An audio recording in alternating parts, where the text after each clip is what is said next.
Subhanaka la ilma lana illa ma 'allamtana innaka antal alimul hakim. Rabbi shrah li sadri wa yassir li amri wahlul 'uqdatam min lisani yafqahu qawli. Amma ba'd. Alhamdulillah ala nikmatil Islam, alhamdulillah ala nikmatil iman, wa kafa biha min ni'mah. Bismillahirrahmanirrahim. Hari ini kita kembali dijadikan sama Allah Ta'ala yang hadir di tempat yang mulia, di waktu yang mulia, di bulan yang mulia, menjelang hari-hari di mana Allah Subhanahu wa Ta'ala menunjukkan tentang perkara-perkara ketika seseorang itu memiliki ketakwaan yang luar biasa kepada Allah Ta'ala, maka tidak akan ada sesuatu yang tidak mungkin. Gak ada orang yang kekurangan kalau nyandar sama Allah. Gak ada orang yang menjadi lemah ketika dia punya Allah.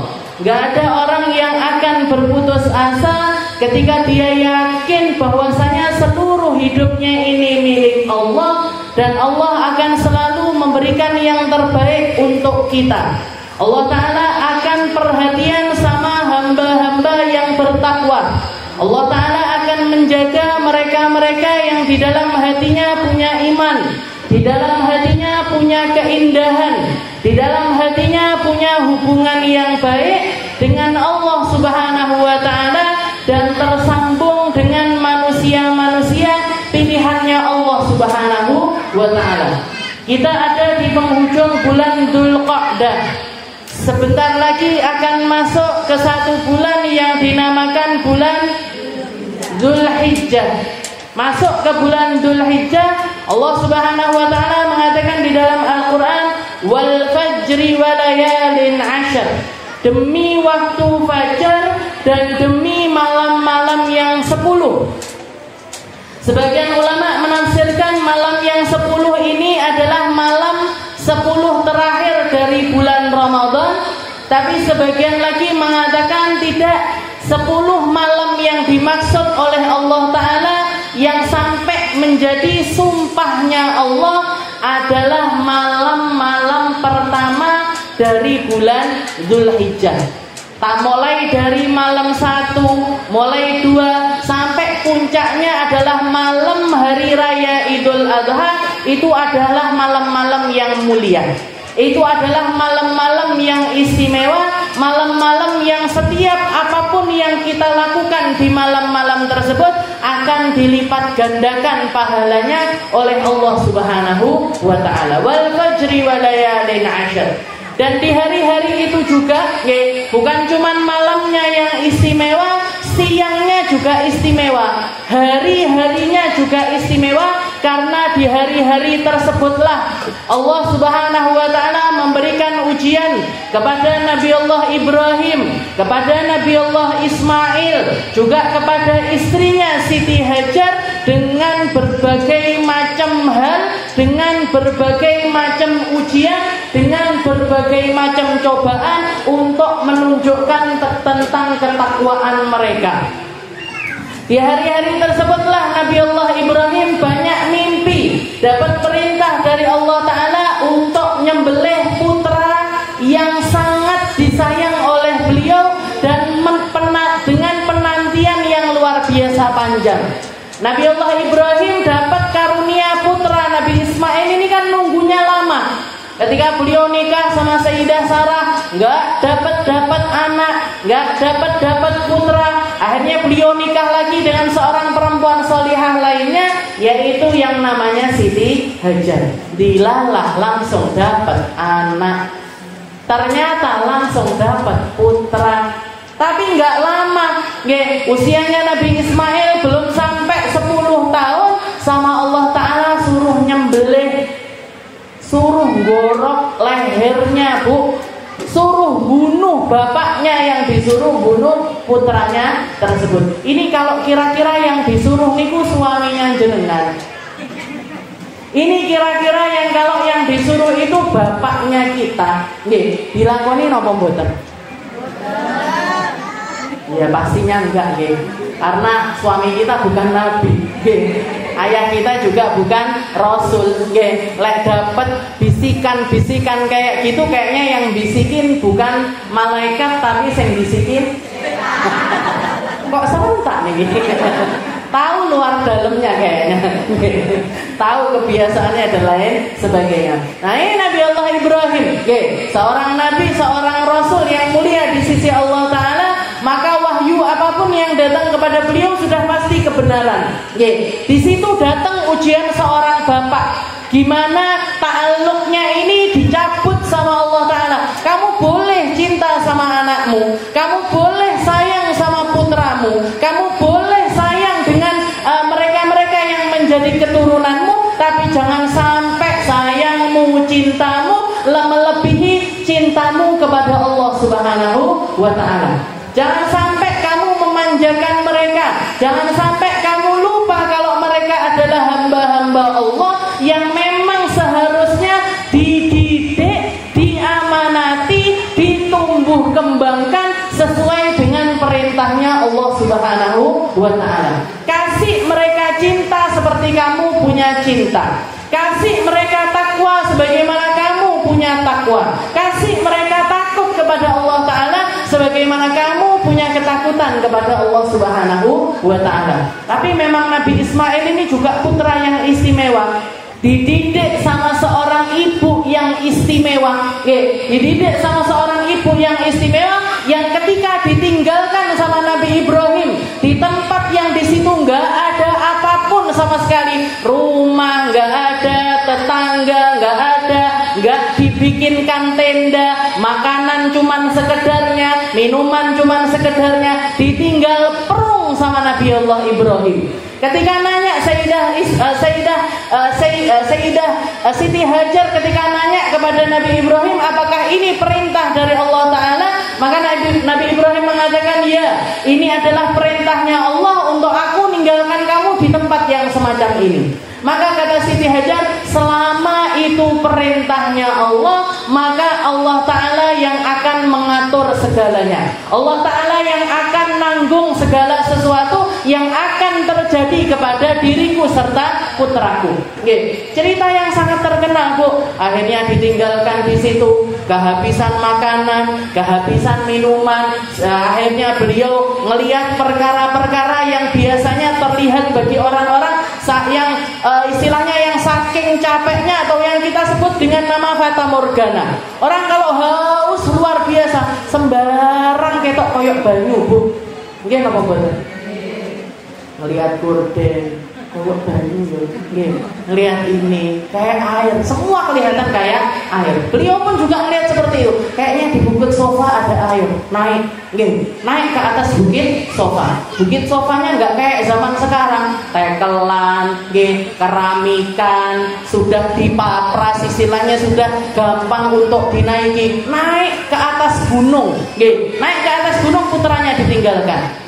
Ngelihat lagi ternyata nggak ada air di atas itu. Kayaknya di Bukit Marwah ada, lari ke Bukit Marwah. Kelihatan lagi kayaknya di sofa ada, balik lagi ke sofa. Sampai 7 kali putaran yang diabadikan sama Allah Ta'ala di dalam syariatnya sekarang ini untuk menjadi satu manasikul hajj atau manasikul umroh yang kita kenal dengan nama sa'i. Sa'i ini ritualnya perempuan sholihah. Kalau kita umroh, kalau kita haji, yang kebayang-bayang perjuangannya beliau ini, yang kebayang adalah napak tilas sama orang-orang mulia yang semacam ini, maka di situ pahalanya juga akan berlipat ganda dari Allah Subhanahu wa Ta'ala. Jadi hari-hari ini adalah hari-hari yang mulia. Nabi Ibrahim dapat ujian, Siti Hajar dapat ujian, Nabiullah Ismail juga dapat ujian dari Allah Ta'ala, di mana seorang anak kecil tapi sudah punya ketakwaan yang luar biasa. Ya, kalau memang Allah Ta'ala yang nyuruh, silahkan. silahkan. Bahkan beliau yang nyuruh, ya pedangnya tolong diasah dengan tajam. Nanti kalau saya sudah digeletakkan, tutupi wajahku, biar kalau ibuku ngelihat jasadku ini, wajahku ini tetap dalam keadaan bersih, gak ada darah yang terciprat dan lain sebagainya. Jadi ditutupi wajahnya itu bukan karena takut mau mati, tapi kasihan sama ibunya, gak tega sama ibunya. Nanti kalau melihat putranya itu pulang sudah jadi jenazah dan wajahnya itu penuh dengan bercak darah yang tercecer di mana-mana. Beliau yang minta seperti itu. Tapi berkat dari ketakwaan ini, ujungnya selalu Allah Ta'ala akan memberikan jalan keluar di dalam perkara tersebut. Wa may yattaqillaha yaj'al lahu makhraja wa yarzuqhu min haitsu la yahtasib. Ini ayat yang disebut sama para ulama dengan ayat 1000 dinar. Kalau jenengan berpegang dengan ayat ini, jauh lebih berharga dari uang 1000 dinar sekalipun. 1000 dinar itu 1000 keping emas. Satu keping emas itu paling enggak 4-5 gram. Jangan bayangkan 1 gram emas itu sekarang berapa? 1 juta lebih. 1 juta lebih. Berarti 1 keping emas itu 6 jutaan. Bayangkan kalau 6 juta itu 1000 banyaknya. 6 M lebih, 6 M lebih. Jadi orang kalau punya uang 6 M sama punya ayat ini sebagai pedoman hidupnya, jauh lebih baik berpegang teguh dengan wa may yattaqillaha yaj'al lahu makhraja. Orang kalau takwa sama Allah Ta'ala, orang kalau takut sama Allah, orang kalau nyandar sama Allah, perkara sesulit apapun, bahkan pedang sudah naik di atas lehernya, Allah Ta'ala akan ngasih jalan keluar. Dikirimkan kabsyah, dikirimkan kambing kabsyah dari surganya Allah Ta'ala untuk menggantikan Nabi Ismail, diganti dengan seekor kambing. Ritualnya yang kalau hari Idul Adha kita lakukan, yaitu melaksanakan korban, melaksanakan yang namanya korban. Mungkin semuanya bisa korban tahun ini. Mungkin sama Allah Ta'ala dikasih rezeki untuk bisa berkorban. Kalaupun nggak berkorban anak kita, kalaupun nggak berkorban dengan seseorang yang luar biasa kita cintai, tapi kita korban dengan niatan, ya Allah, ini saya gorok lehernya kambing ini, maka tolong gorok juga cinta dunia dari dalam hatiku. Sebagaimana aku nyabut nyawanya hewan korban ini, cabut juga kecintaan ta'alluqku kepada dunia ini dengan pencabutan yang tamam, dengan pencabutan yang sempurna. Jadi kita niatkan niat-niat yang banyak, Bu. Di hari-hari semacam ini adalah hari-hari yang mulia. Pasang niat, pasang keinginan, pasang target. Berapa banyak orang yang berangkat haji tapi nggak dapat pahalanya haji, dan berapa banyak orang yang nggak berangkat haji tapi dapat fadilahnya orang yang berhaji. Hadir sama mereka yang haji. Meskipun kaki kita nggak melangkah di sana, tapi bisa dapat pahalanya. Ya Allah, ini orang-orang tawaf, mungkin saya dapat pahalanya orang tawaf. Ya Allah, saya nggak bisa sa'i. Ya Allah, semoga saya dapat pahalanya orang sa'i. Ya Allah, saya nggak bisa wukuf di Arafah. Hadirkan saya sama orang-orang yang wukuf di Arafah. Ya Allah, saya nggak bisa mabit di Musdalifah. Jadikan saya salah satu dari mereka-mereka yang Engkau kasih jatah untuk mabit di Musdalifah. Datangkan pikiran-pikiran yang semacam itu, Bu. Dimulai dari niat, dimulai dari tekad yang kuat, dimulai dari keinginan yang besar untuk nyari ridhonya Allah Ta'ala. Insya Allah akan ada jatah kita untuk nyampe ke tanah haram. Tahun ini insya Allah. Kalau enggak tahun ini, tahun depan insya Allah bisa haji semua, bisa umroh semua. Mintanya sama Allah Ta'ala, Bu. Enggak usah minta sama manusia. Aku kolek untuk warisan pas kuwi. Kalau jenengan ngangen-ngangen warisan ini berarti ngarep-ngarep bapake mati.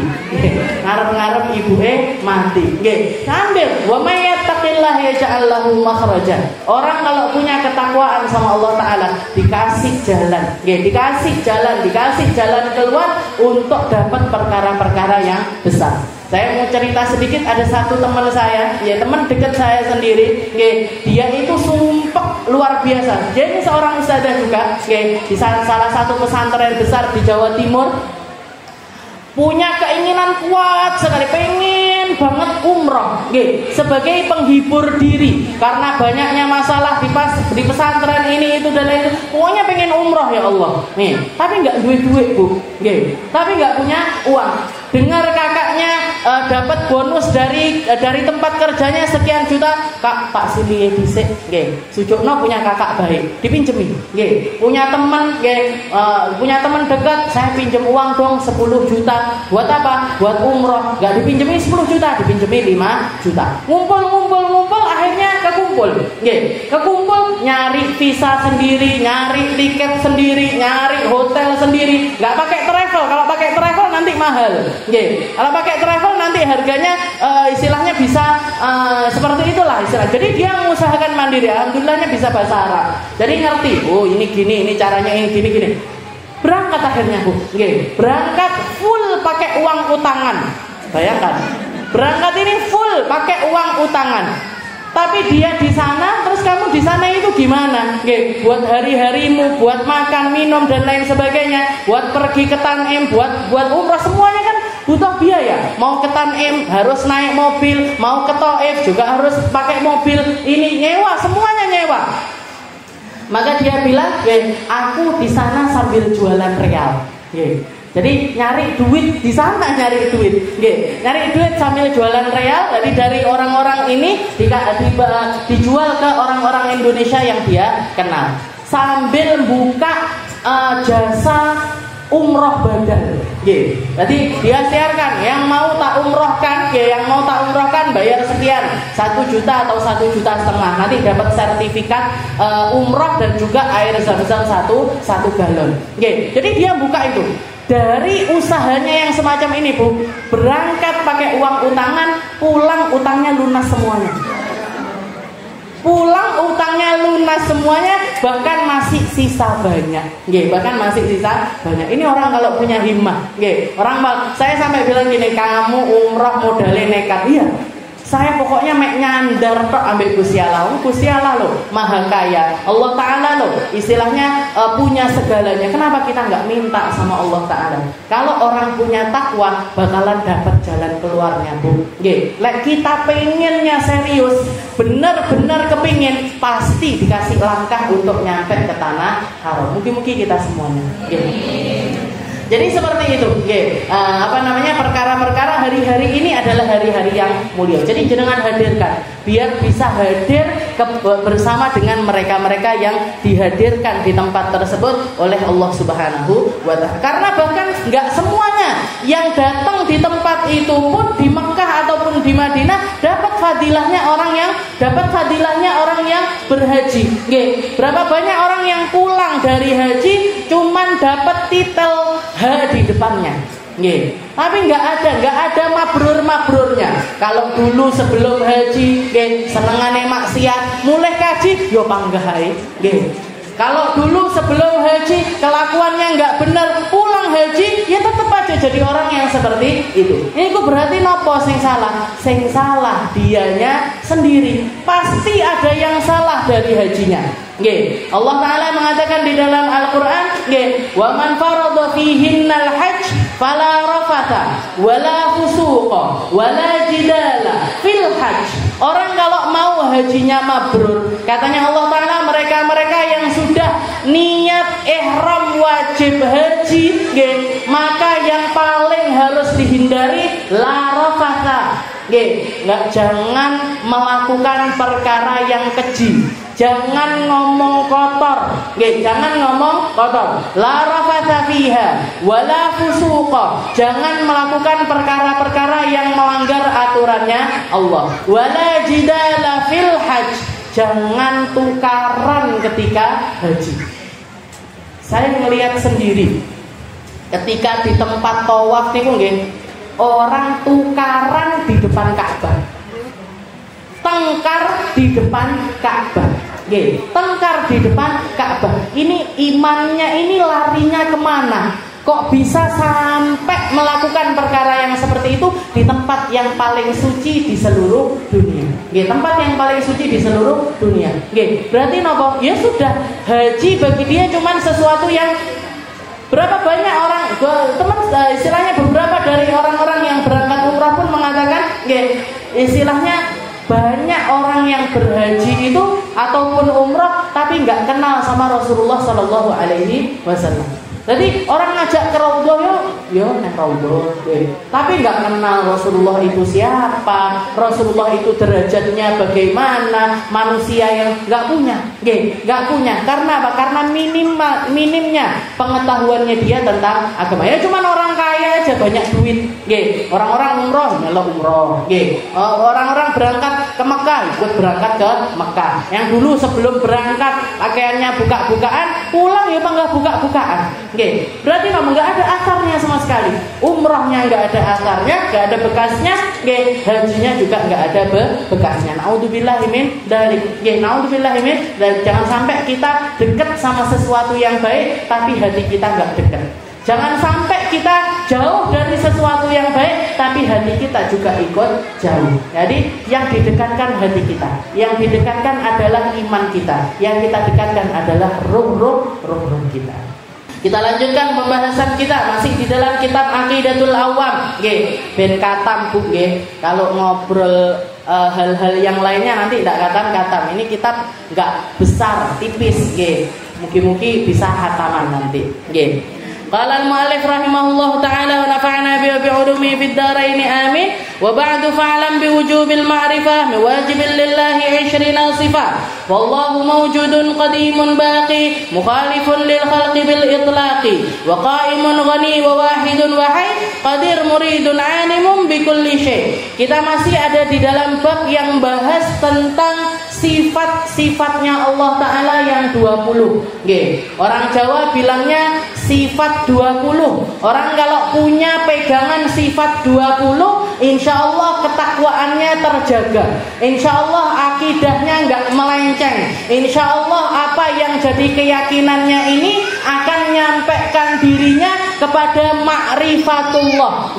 Fa'lam biwujubil ma'rifah, katanya Imam Al-Marzuqi, sesuatu yang pertama kali harus diketahui sama mereka-mereka yang beriman kepada Allah Ta'ala adalah kenal sama Allah, kenal sama penciptanya, kenal sama yang ngeramut dirinya, kenal sama yang memberikan segalanya serta menghadirkan segalanya di dalam kehidupan kita, yaitu Allah. Kenal sama Allah. Jadi orang iman ya harus kenal, orang percaya harus kenal. Kalau Habib Abdullah bin Husain bin Tahir di dalam kitab Sulamut Taufik, wa minal wajibatil qalbiyah al-imanu billah wa bima jaa anillah. Perkara kewajiban hati yang pertama harus ada di dalam diri seorang hamba beriman adalah percaya sama Allah dan percaya dengan apapun yang datang dari Allah. Percaya sama malaikat, percaya sama kitab-kitab, percaya sama nabi-nabi, percaya sama rasul, percaya sama qada dan juga qadar, percaya kalau hari kiamat itu pasti akan terjadi. Ini adalah iman kepada Allah dan iman kepada semua yang datang dari Allah Subhanahu wa Ta'ala. Dulu beberapa bulan yang lalu sebelum masuk bulan Ramadan kita sudah bahas tentang sifat wujudnya Allah. Annallaha wajibul wujud.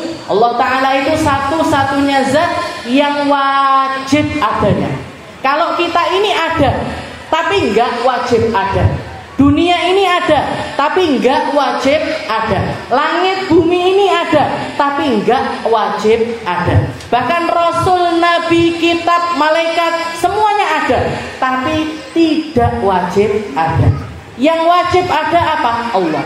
Jadi Allah Ta'ala itu bukan cuma sekedar ada, tapi wajibul wujud, wajib ada. Kenapa? Karena setiap perkara yang ada pasti dibikin sama zat yang maha ada, zat yang maha mengadakan perkara tersebut beserta dalil-dalilnya.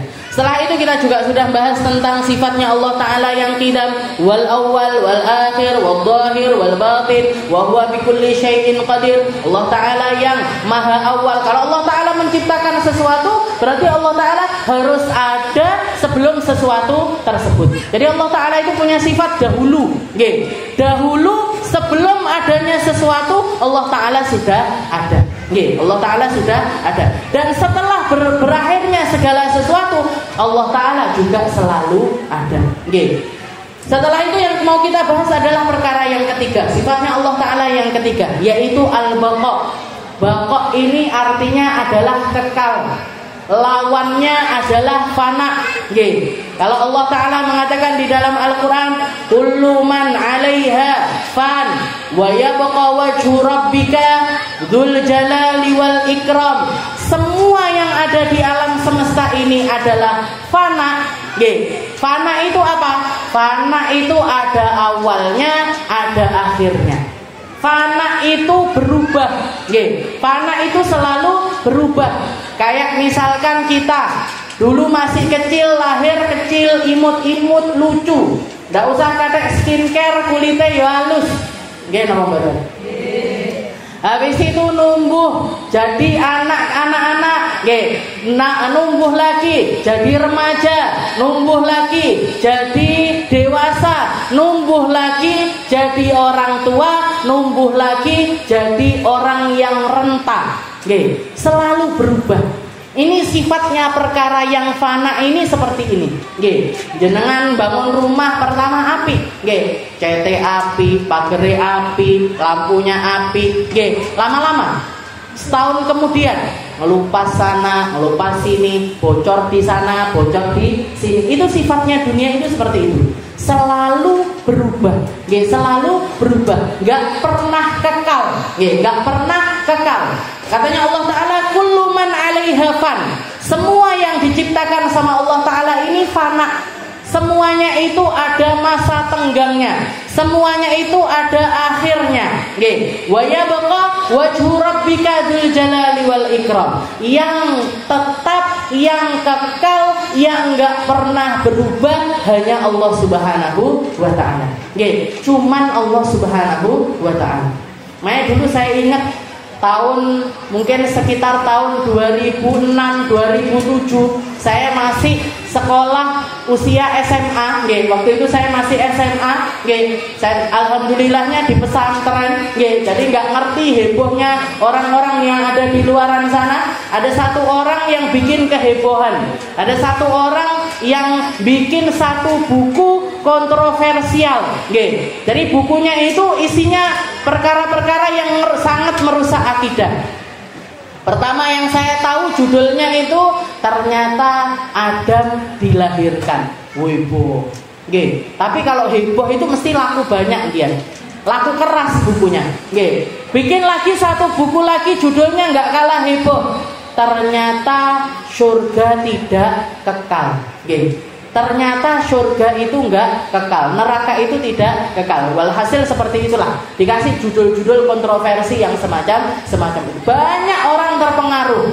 Yang paling banyak terpengaruh adalah anak-anak mahasiswa. Mereka-mereka yang di usia-usia pembelajaran, seneng-senenge golek ilmu, kepengaruh dengan omongan-omongan manis, omongan-omongan yang seakan-akan benar, padahal jauh dari ketakwaan kepada Allah Subhanahu wa Ta'ala. Melenceng akhirnya. Yang pertamanya dikasih sama dari orang tuanya, dididik untuk ngerti sifat Allah Ta'ala yang 20. Dikenalkan kalau surga itu kekal, neraka itu kekal dengan dalil-dalil Al-Qur'annya. Berapa banyak di dalam Al-Qur'an ini Allah Ta'ala mengatakan khalidina fiha, khalidina fiha. Kalau sudah bahas surga, bahas neraka, surga itu kekal, neraka itu juga kekal. Orang kalau sudah masuk ke surga ya selama-lamanya di surga. Kalau orang sudah masuk neraka ya sudah selama-lamanya dia akan di neraka. Kecuali mereka-mereka yang diselamatkan lewat syafaatnya para rasul, lewat syafaatnya orang-orang mulia, lewat syafaatnya para hamba-hamba Allah Ta'ala, diselamatkan untuk masuk ke dalam surga. Tapi itu pun ada waktu selesainya.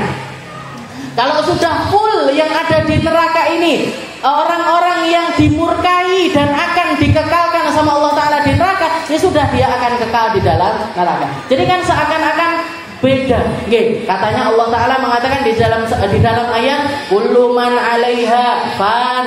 Semua ciptaannya Allah Ta'ala itu fana. Semua ciptaannya Allah Ta'ala itu ada masa habisnya. Bahkan Nabi Muhammad itu sekedar ketika istrinya itu mecahkan piring, ketika istrinya Nabi Muhammad itu mecahkan piring, katanya Nabi Muhammad, inna likulli syai'in ajal, inna lahum ajalun ka'ajalikum. Semua perkara ini punya ajalnya masing-masing. Kalau sudah datang ajalnya, ndak iso tawar-menawar. Sakit napa mboten jenengan kayak gitu? Pembantune mecahne piring, panjen wis ajal. Bu, gelasnya pecah, panjen wis ajal. Anake mecahne HP, panjen ajal. Panjen ajale tapi sambil sungune metu kabeh. Jadi Nabi Muhammad santai, padahal beliau bukan orang yang berada. Istrinya mecahkan piring, katanya Nabi, innalahum ajalun ka'ajalikum. Piring itu juga punya ajalnya. Seperti kalian punya ajal, dia juga punya ajalnya. Nah, kita kembali lagi ke surga sama neraka. Jadi orang ini nganggep surga neraka itu nggak kekal. Surga neraka itu nanti orang ya akan masuk ke surga, tapi nggak selama-lamanya di dalam surga. Orang masuk ke neraka, tapi nggak selama-lamanya di dalam neraka. Seakan-akan berbeda, istilahnya kontradiksi dengan ayat ini. Kullu man 'alaiha fan. Katanya Allah Ta'ala semua perkara itu fana dan yang kekal cuman Allah Subhanahu wa Ta'ala. Dijawab sama para ulama. Para orang-orang di dalam akidah kita itu Allah Ta'ala itu selain istilahnya punya sifat innallaha la yukhliful mi'ad. Allah Ta'ala itu enggak pernah ingkar janji. Kalau kita bahas tentang sifat Allah yang namanya baqo, kekal, memang semua perkara itu fana. Yang kekal cuman Allah Subhanahu wa Ta'ala secara dzatiyah. Jadi satu-satunya perkara yang secara dzatiyah itu kekal, secara zatnya memang dari asalnya itu kekal, itu cuman Allah. Sedangkan surga neraka asalnya sifatnya itu sifatnya makhluk, asalnya sifatnya itu sifat berubah, asalnya sifatnya itu sifat fana. Tapi karena Allah Ta'ala menjanjikan kekekalan di dalamnya, maka dia menjadi sesuatu yang kekal. Jadi kekalnya surga dan kekalnya neraka karena Allah Ta'ala mengekalkan hal tersebut. Kalau nggak dikekalkan sama Allah Ta'ala, dia tidak akan menjadi perkara yang kekal. Paham gak? Kok bingung? Nggak ada jawaban ini, hening. Jadi saya ulangi, surga neraka itu makhluk. Seperti kita adalah makhluk, sesuatu yang dulunya nggak ada.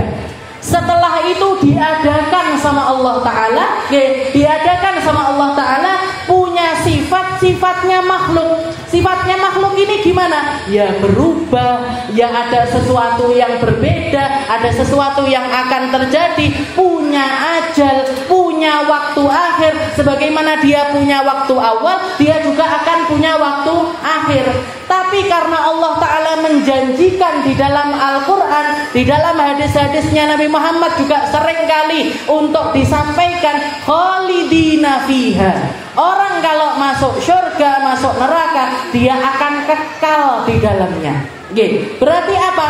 Ini makhluk dibikin sama Allah Ta'ala menjadi berbeda. Kalau makhluk yang lain punya awal, punya akhir, dia cuman punya awal tanpa akhir. Dia punya permulaan tapi tidak ada pemberhentian. dia dijadikan sama Allah Ta'ala, dan penjadiannya ini dikekalkan tanpa batas waktu. Kok bisa seperti itu, Ustazah? Sakarepe Gusti Allah.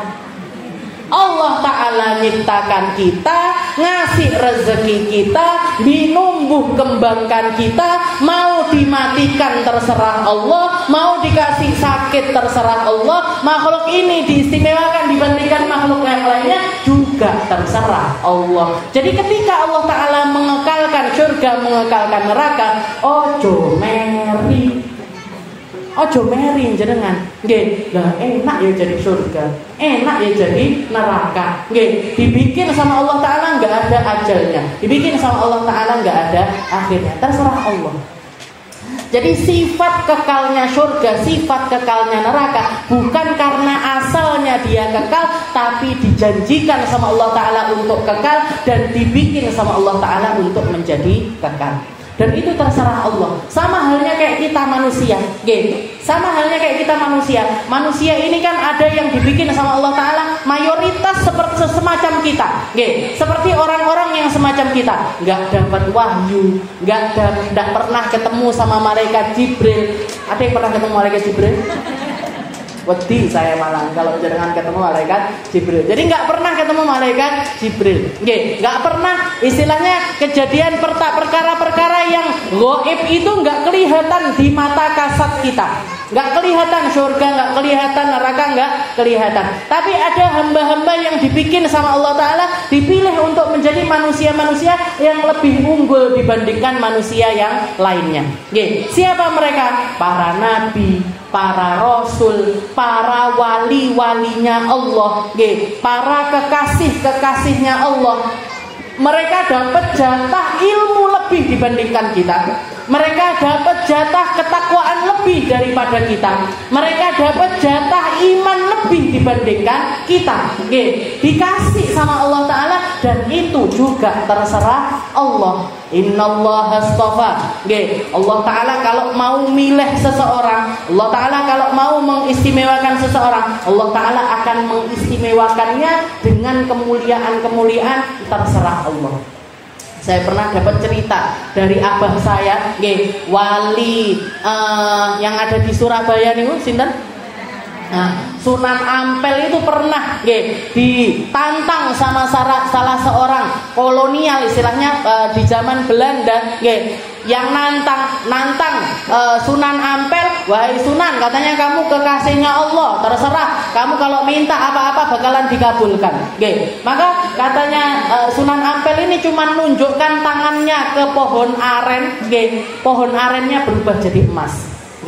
Pohon arennya berubah jadi emas. Jajal jenengan nunjuk pohon aren sampai ojo buat ditunjuk sama kita, yo ndak dadi emas, nggak jadi emas. Kenapa kok apa bedanya kita dengan Sunan Ampel? Apa bedanya kita dengan orang-orang istimewa yang semacam itu? Apa yang berbeda? Takwanya, imannya, kemuliaannya. Dan itu semuanya mereka dapatkan dengan usaha-usaha yang luar biasa. Kalau kita pengen dapat seperti yang didapat, apa nggak mungkin didapat? Mungkin. Katanya para ulama, setiap bayi yang dilahirkan itu berpotensi jadi wali kutub zaman itu atau jadi Fir'aunnya zaman itu. Mau dia jadi orang paling baik di sisi Allah Ta'ala, bisa dilahirkan dari siapapun, dari rahim manapun, di lingkungan apapun, dia akan berpotensi jadi orang paling bertakwa di sisi Allah. Begitu juga sebaliknya, mau dia ini lahir dari orang solih, solihah, dari orang-orang mulia, di lingkungan yang mulia, punya potensi untuk jadi Fir'aunnya zaman itu. Kalau kita lihat, bukankah Nabi Musa ini lahir sing ngerawat ini bukan manusia-manusia terkasih, tapi yang ngerawat ini Firaun, sing ngekei mangan Firaun, tinggal di rumahnya Firaun yang penuh dengan berbagai macam kemaksiatan. Pembunuhan terjadi di situ. Pembunuhan enggak dikit Bu orang yang dibunuh sama Firaun itu. Firaun itu dikatakan di dalam masa dia dalam setahun, cuman dalam setahun itu lebih dari 1000 bayi laki-laki yang dibunuh. Itu mandatnya dari mana? Dari istananya Fir'aun. Yang di situ juga tumbuh Nabi Allah Musa. Perzinahan terjadi, minuman keras terjadi, perjudian, nggak karu-karuan. Lingkungannya nggak karu-karuan. Tapi dari lingkungan yang semacam itu dikeluarkan sama Allah Ta'ala seorang kekasihnya, yaitu Nabi Allah Musa. Nabi Allah Musa, dan begitu juga sebaliknya. Makanya yang paling penting dari kita itu hati kita, masyhad kita, cara pandang kita, niat kita. Makanya kenapa kok kita belajar tauhid? Biar punya ini, biar kenal sama pencipta kita, biar kenal sama Allah Ta'ala beserta dengan sifat-sifatnya, sehingga setiap langkah-langkah kita itu yang kita pikirkan bukan cuma tentang manusia, tapi tentang Allah Ta'ala. Gimana ya kalau melihat saya begini, kalau saya dalam keadaan begini, harusnya saya muamalahnya sama Allah Ta'ala gimana? Kalau saya banyak dosa, harusnya gimana? Kalau saya lagi di dalam kesalahan, saya harusnya gimana? Kalau saya kena musibah, saya harusnya gimana? Orang kalau kenal sama Allah Ta'ala, seluruh hidupnya akan ditata dengan penataan yang indah. Gak akan kenal rasa takut, gak akan kenal rasa sedih. Inna awliya Allah la khaufun alaihim wa la hum yahzanun. Katanya Allah Ta'ala, para wali-walinya Allah, para kekasih-kekasihnya Allah, gak pernah punya rasa takut, gak pernah punya rasa sedih. Mungkin-mungkin kita semuanya jadi hamba yang dimuliakan sama Allah, punya kemuliaan di dalam hati kita, punya kemuliaan di dalam ruh kita, punya kemuliaan di dalam harga diri kita. Jadi hamba-hamba yang selalu meningkatkan keimanan, jadi hamba-hamba yang selalu meningkatkan kedekatan, jadi hamba-hamba yang selalu melangkah menuju Allah Ta'ala, dan Allah Ta'ala selalu ridho kepada kita, selalu rahmat sama kita, selalu mau untuk mengampuni segala macam kesalahan kita. Dan mungkin-mungkin kita, anak cucu kita, orang tua kita, orang-orang yang kita sayangi selalu ada di dalam penjagaannya Allah, dijaga dari semua musibah zahir dan batin, dijaga dari akidah yang tersesat, dijaga dari akidah-akidah yang enggak benar, dijaga dari pemahaman-pemahaman